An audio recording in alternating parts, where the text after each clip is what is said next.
کسی کی بھینس بہتی ہوئی جا رہی ہے،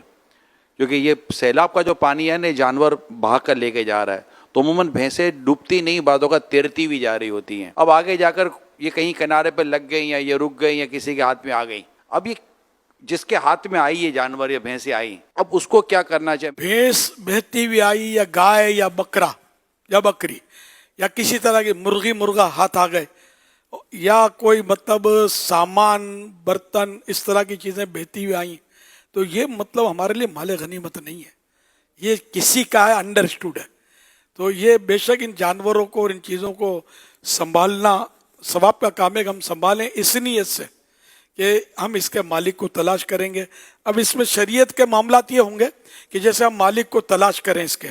اب مالک کا بھی ظاہر پتہ چلنا آسان نہیں ہے، تو اگر ہم نے مالک کو، اب پانی کے ہوتے ہوئے آپ تلاش نہیں کر سکتے، تھوڑا اس کو سنبھالنا پڑے گا، پھر پانی اترے گا تو یہ آبادیوں کا پتہ چلے گا کہ یہاں آبادیاں لوگ وہاں جمع ہوں گے، تو وہاں کسی حکمت عملی سے معلومات کریں کہ یہ بھینس اس طرح کی، یا کسی کی بھینس بہہ گئی تھی تو یہ معلوم کرے، کسی کا بکرا بہہ گیا تھا تو وہ معلوم کرے، کہ اس طرح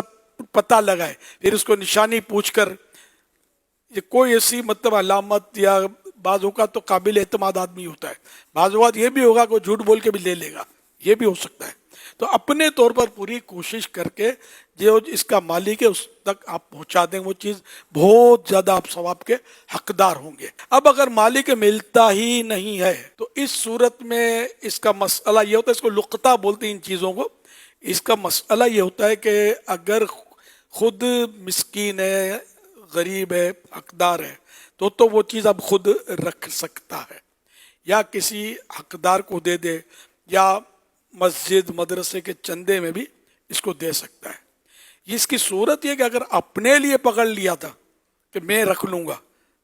اور اب یہ ندامت ہوئی کہ نہیں نہیں یار میں نہیں رکھ سکتا،